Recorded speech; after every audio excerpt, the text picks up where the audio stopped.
You can tell by the way I use my walk. I'm a woman's man. No time to talk. You can look the other way. What the fuck is that sound? Peter's chopping up onions. Peter. He's going to get real emotional on this episode. Peter. Check. Yeah. What? I'm cooking while we're doing this episode. I don't know if you're being serious or not. It could be true.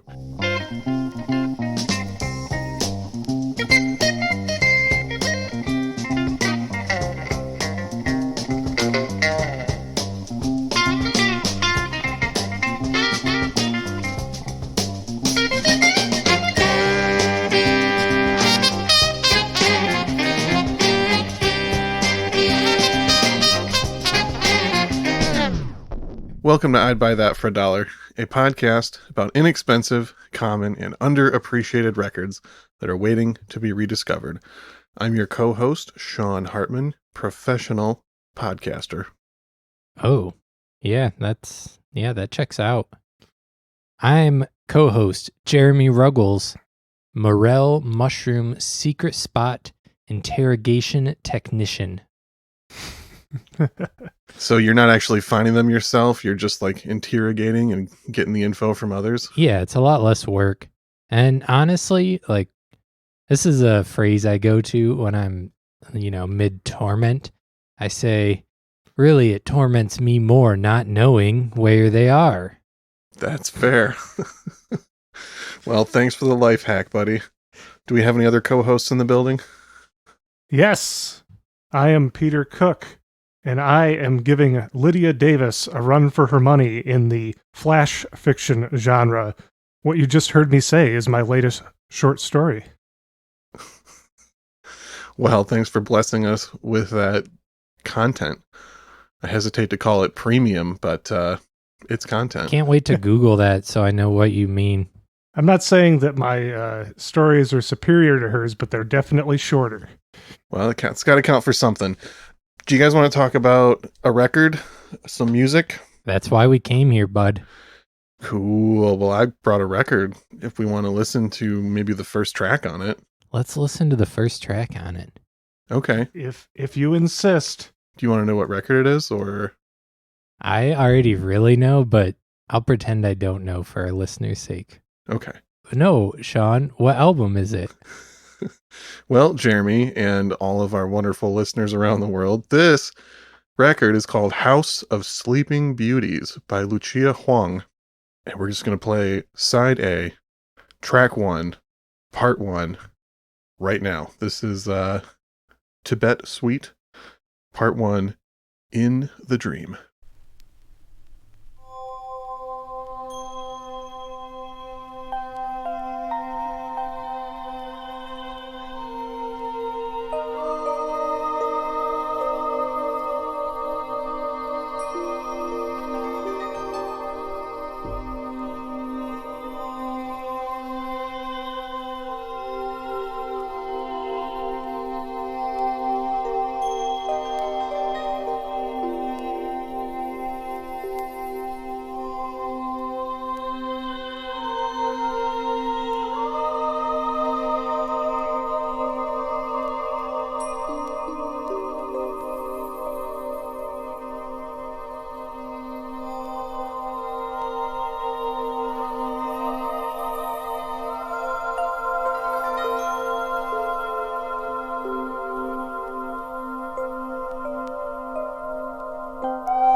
This is way more far out than the stuff I heard.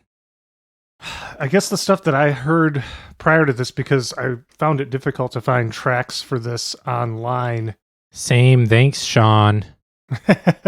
But the other stuff I heard was a lot more, it sounded a lot more like familiar electronic music as we kind of knew it in the 90s. It sounded like a precursor to that.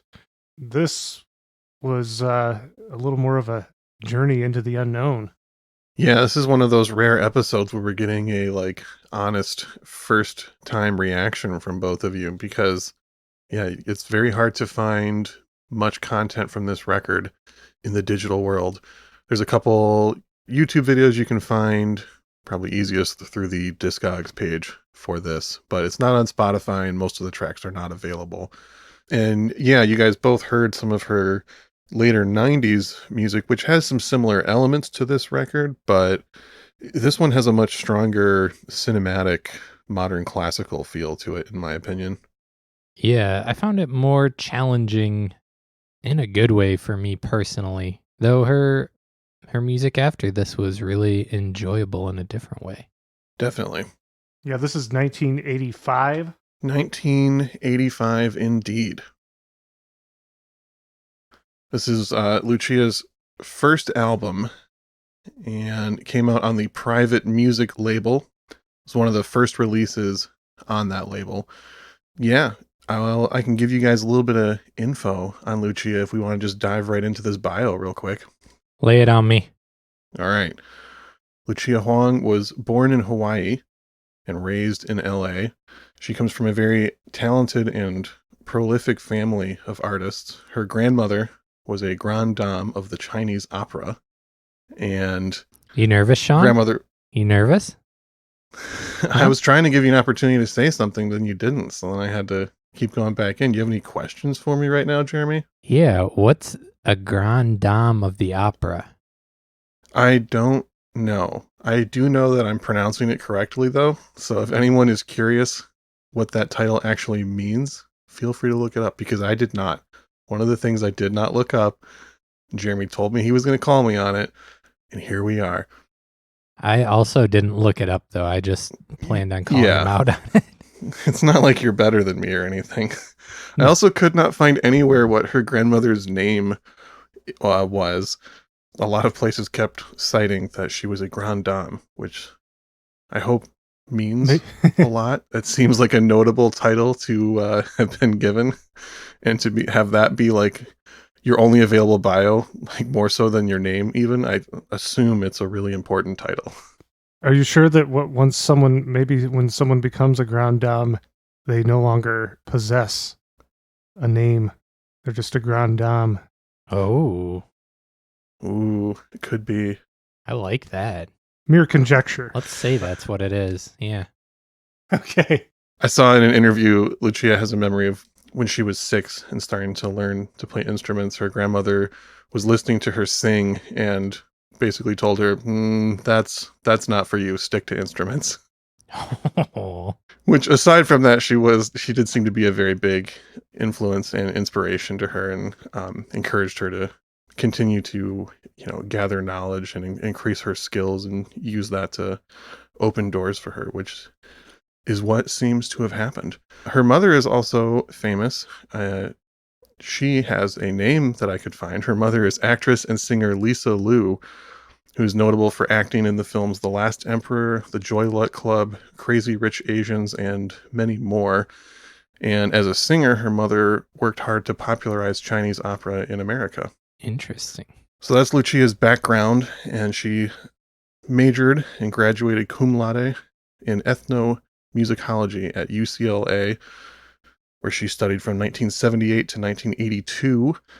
And around this time, she started working as a composer and actress in theater and film until this record right here, 1985, her first release. So the Private Music label had just been launched around this time. She was one of the original artists on there, and that label was founded by Tangerine Dream member Peter Baumann. The label specialized in instrumental music that major labels would not support at the time. Some of her label mates include Suzanne Chani, David Van Tighem, Leo Kottke, and Yanni Everybody's favorite new age bad boy. You're forgetting a name, Sean. Which one? In 1994, Private Music Label put out a record by Kenny Rankin, Future featured artist, and I'd buy that for $1. Ooh, some yeah. foreshadowing for future episode. Love it. So she followed up this record 2 years later in 1987 with another solo album and also playing the pipa instrument on Ryuichi Sakamoto's Neo Geo album. Neo Geo. Yeah. That was a video game system. Oh, right. I forgot about that. Did you have a Neo Geo? No, the games alone were like $200 back in 1991. Woof. Yeah. Well, I'm sure you can find a copy of the album for much cheaper than any of the games. Yeah. I never knew that was a thing outside of that system. Now I know. Now you know. So after that, she focused primarily on theater and film until releasing the Goddess Trio in the late 90s, which is the music that you guys listened to more in preparation for this. And I gotta say, for an artist that, started in the late 70s, early 80s, I really liked her late 90s albums. I feel like usually artists don't translate well during those decades. But those 3 albums are really good. You can find those on Spotify, especially like the second Goddess trilogy album, Celestial Realms. Yeah. Are you either of you familiar with that 90s electronica group Orbital? No. More by name than anything else. Some of it kind of reminded me of their work. I have to wonder if they were influenced by her, though. I think she would have come before they did. Could be. I had a full-on flashback when I was listening to the 90s work of hers to, I think it was right after college, and me and some friends decided we really liked Enya, probably in that ironic hipster, like, yeah, we love Enya, and then it just kind of became true that we actually loved Enya. And Yeah. I had this like memory flashback to me of putting like 4 different windows of Enya all playing at the same time, perhaps with the use of various chemicals involved. And it just took me back there listening to 90s Lucia. So Lucia Hwong gave you a genuine acid flashback? Is that what I'm hearing? I can neither confirm nor deny. Okay, the possibility is out there, though. So I actually bought this album at the very same estate sale that I bought the Lynn Larson Organ Stop Pizza record that we just did as a joke, as an April Fool's prank. And I like the music on this much more than the Lynn Larson record for the record. But something that kind of jumped out at me from this, like I picked it up because I've been listening to a lot more new age and like smooth jazz styled things from this time period and just trying to sift through the mountains of cheeseball crap to find things that are really good. And this one stuck out to me because it has those kind of trance-inducing, meditative, new age sounds, but then it also has like a strong modern classical feel to it. It seems apparent on a lot of the tracks in this album that the intent is not just to make you relax and zone out, but to actually challenge the listener in a lot of ways, which I think both you guys picked up on from just that first clip. Yeah, there was a point in there where a very abrasive instrument entered the mix. I don't know what it was. It was like a piercing horn. It reminded me of that Consume Red album by the band Ground Zero. I don't know if either of you are familiar with that record. No, not really. It has a similar sound sampled throughout the track. Sure. Yeah, that beginning is so cool because the first full, minute or so of it is very mellow and you kind of start to drift off, and just when you're starting to drift off, then those surprisingly abrasive, I believe it's saxophone and flute, by the way, comes in. Okay. And then you start to get some more cinematic sounds on the synthesizer, and it just keeps going from there. There's a lot of unexpected shifts on this record. It rewards close attention throughout the whole thing. Especially this first track, side A, is basically all one track in various movements, and they all kind of blend together and flow really well. I love an album that pulls that off. Well, you guys want to hear another track? Yeah. Yes. Yeah. Cool. I need to because I can't have that much more input since I wasn't able to check this out in advance. Sure. Well, let's skip on down to part 5 of the Tibet Suite. This track is called Everest at Sunrise.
That's definitely one of my favorite tracks on this record.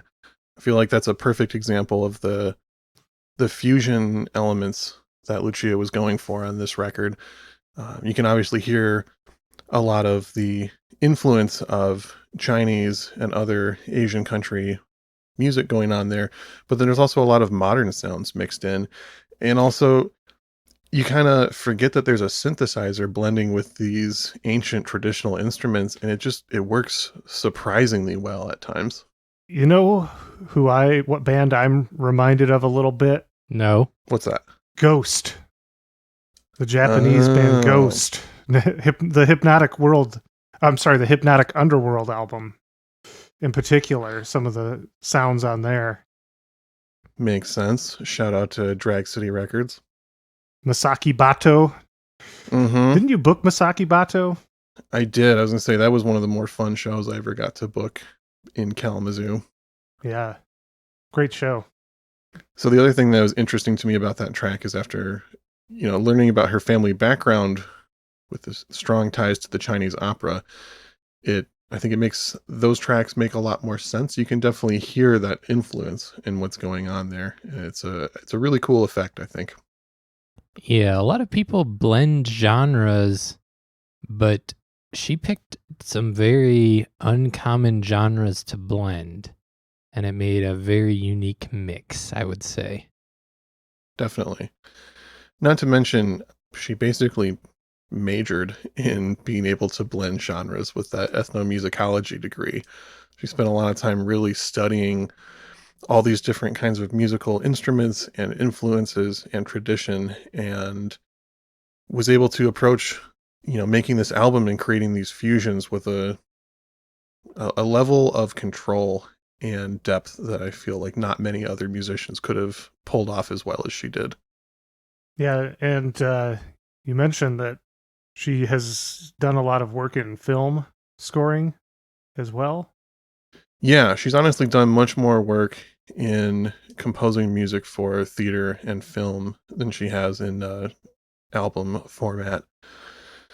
So, a lot of that stuff I have never had a chance to hear. Maybe some of our fans who are more into theater might be familiar with some of her other work. I know some of the stuff she was involved in as far as theater was fairly notable at different points, especially her work in the M. Butterfly production. Mm. I heard her work in The Last Emperor. She does the soundtrack for that movie, and it's very good. The movie and the soundtrack. And her mom's in it, you said. Yep, they were both involved. Pretty great stuff. So I'm going to talk real quick about the musicians that are playing on here, as well as some of the instruments that are being utilized. So on vocals, we have Dora Orenstein, who is a member of the Philip Glass Ensemble, and you'll be hearing that name quite often with some of these band members. Dora also played the violin on this record. The other vocalist is Patti LuPone, who worked primarily in theater and was close with Andrew Lloyd Webber and worked on a number of his projects. And in more recent times is also semi-notable for being the voice of Yellow Diamond in the Steven Universe series. Oh, wow. Can I tell you something really ridiculous about Andrew Lloyd Webber? Please do. I once had a coworker who liked to quote Andrew Dice Clay to me, and I thought that I got Andrew Dice Clay and Andrew Lloyd Webber mixed up in my head, and I was very confused about who this person was. Oh, no. Wow. Not quite the same thing. Close, but, one of them's just slightly more canceled than the other. Unless Andrew Lloyd Webber's been up to some real vile shit that I'm not aware of. Who knows? So anyway, I didn't mean to derail you. Anyway, on synthesizer, we have Masayoshi Imamura, who doesn't seem to have a lot of other credits aside from this record. We also have Michael Reisman, who was Philip Glass Ensemble's director and keyboardist. And we also have Peter Raffleson, who's also notable for writing the hit song Open Your Heart for Madonna. Ooh, there you go, Jeremy. I don't know that song by name. Well, if you'd heard it. Yeah. Oh, duh. Okay, yeah. That one. Don't worry, I did the same exact thing. I was like, which song is that? Oh, yes, this song. Yeah, I'm really bad with song names, too. Unless they repeat it at least 20 times in the song. And which clearly, they definitely do in that song. In this case. So even then, sometimes. Yeah. I couldn't tell you another line from that song. Baby. True. There is that word in there, too. On saxophone and flute, we have Jack Cripple, also from the Philip Glass Ensemble. And then on ocarina, shakuhachi, zither, kayagum, reeds, hichikiri, percussion, and arrangements, we have Yukio Tsuji, who is a Japanese composer and performer, also worked on the Neo Geo album, as mentioned before, and also continued to collaborate with Lucia on some of the 90s releases. My ignorant ass is going to have to look up some of those instruments because I don't even know what those were. Well, guess what? The next section is me talking about some of those instruments. Yes! You were ready for people like me. I was ready for people like you and people like myself who knew nothing about any of them previous to this. So... Lucia's first instrument that she performed on and learned is the pipa. That's spelled P-I-P-A.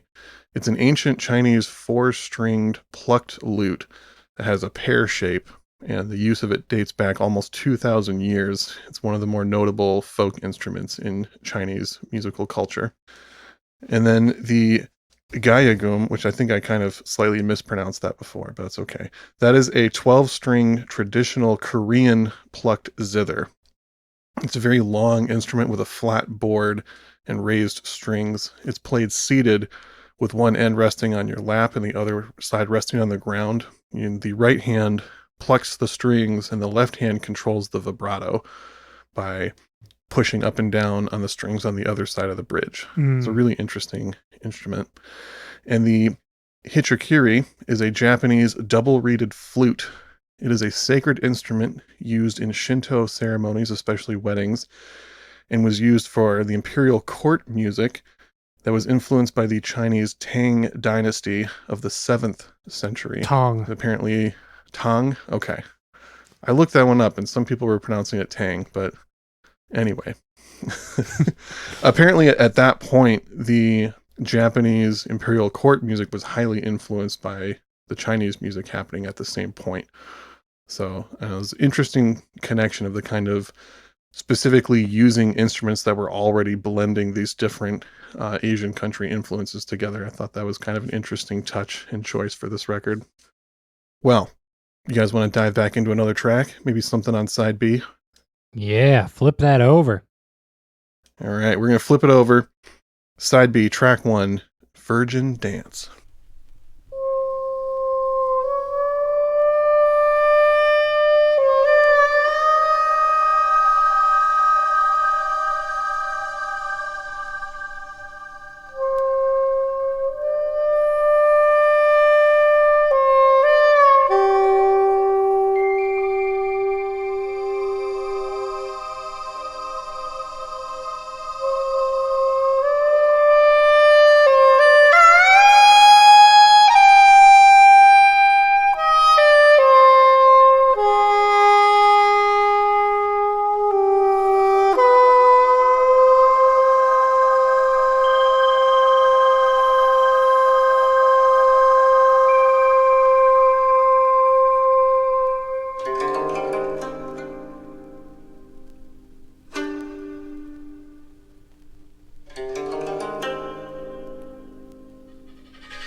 It's really interesting at this point in 1985. It's a real blend of organic instrumentation and synthesizers, but it's still, I can tell it's very much, the stuff that I was able to preview that was a lot more electronic from the 90s. You could tell it's the same musician working with more organic instruments. Yeah, absolutely. I think that the blend of styles is really cool, like we mentioned, but also just that blend of acoustic and electric instruments. This is like one of the best examples of it that I've honestly ever heard. Yeah, it's fairly seamless sounding. Yeah, it's really interesting how well she pulled it off.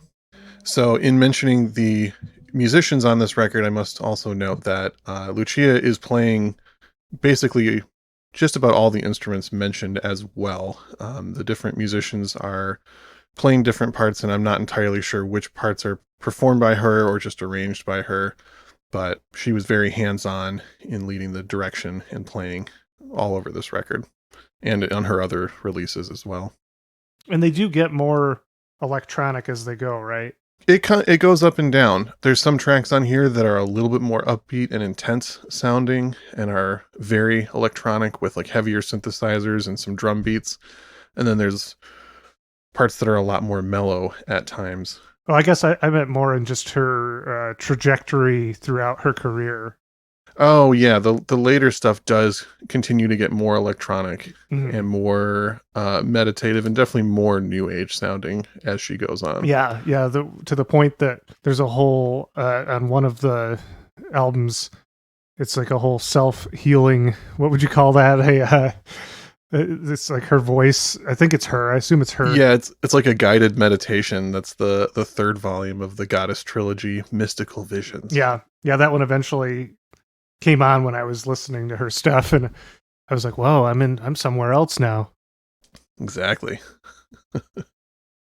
So, speaking of the Goddess trilogy, you can hear some selections from that on the playlist that I made for this week.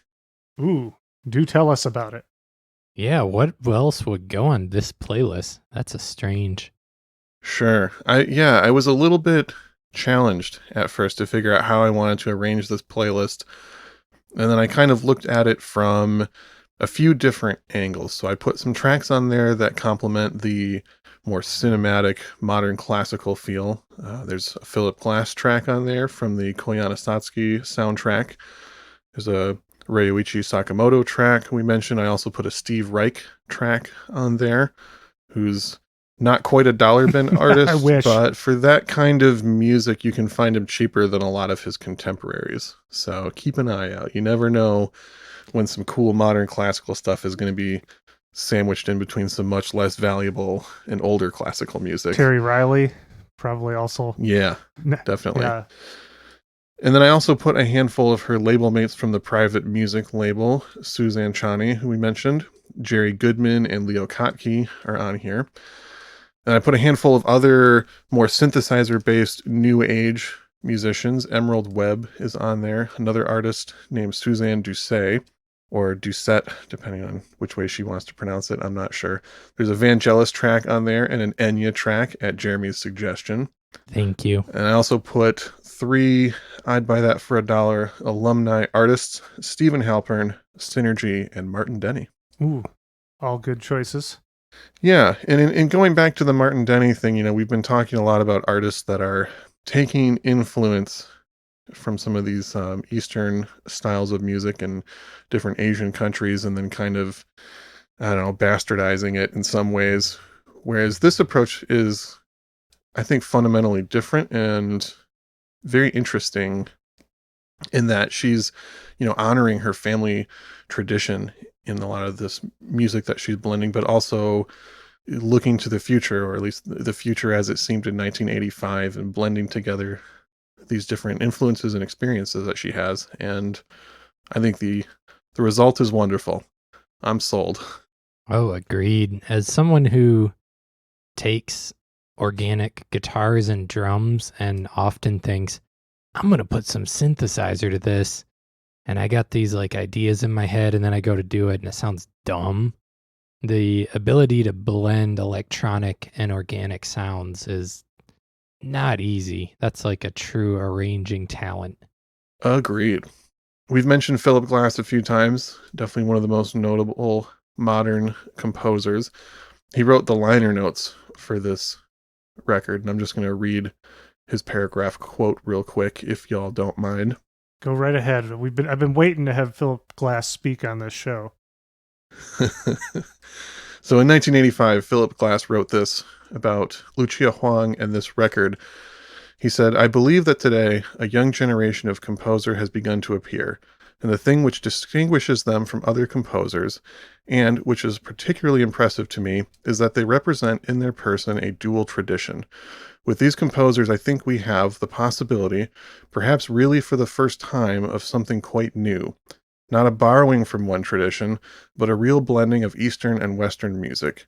There are among us now some who, because of their personal history, will be able to work in this new way and whose music will be heard. Lucia Hwong is such a composer. She received training in classical Chinese music as well as in traditional Western classical music. That in itself, however, would not be enough to make her a composer, for that requires, in addition to technique, a sense of style, musical grace, and above all, an individual voice. These, I believe, are all to be heard on this record." So does he like it then, or? It reads like high praise to me, especially at the end when he wraps it all up.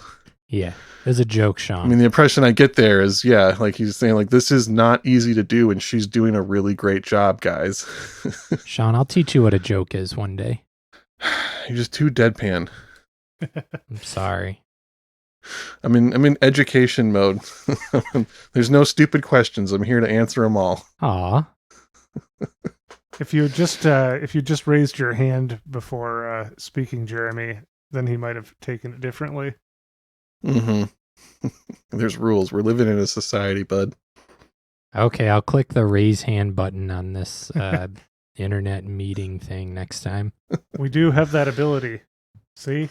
All right. Well, that's about all I had to say about Lucia Hwong and the House of Sleeping Beauties. Do either of you have any final thoughts or more questions? I'm pretty hung up on what a great dame of the opera is, but I'll let that You mean go a for grande now. dame? Grand dame.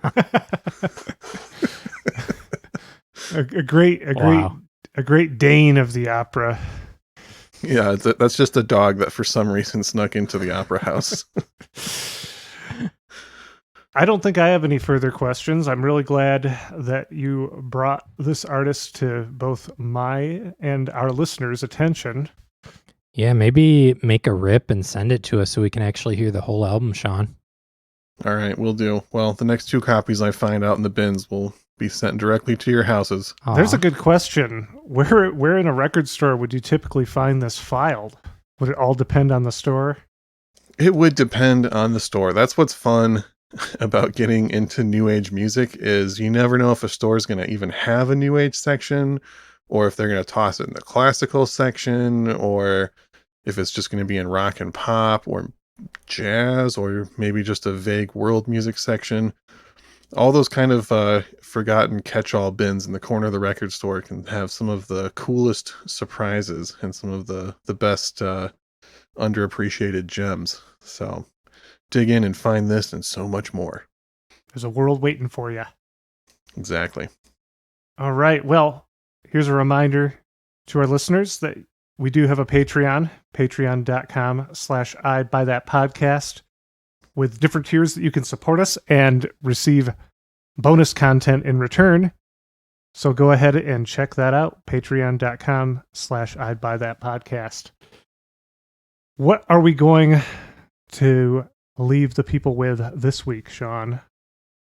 Well, I'm going to give you guys a little bit of a choose your own adventure here. Do you want the final track, which is a little more on the chill side, or do you want the, I believe it would be called the penultimate track, which is more upbeat with the extra synthesizers and drums? Penultimate.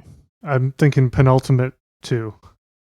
All right, here we go. So this track is called Dragon Dance. Oh, yeah. Thanks for listening. I was actually able to preview this one because there's a cool video for it on YouTube. There is a really good music video for this. I mean, it's good. It's also like very cheesy and goofy, but it's well worth looking up. So I think that Dragon Dance. I could be wrong, but I believe this was the one that really gave me some Orbital vibes. So yeah, thank you for listening to I'd Buy That for $1. This is Peter Cook saying goodbye. I'm Sean Hartman. And I'm Jeremy Ruggles saying goodbye. Sean says goodbye too.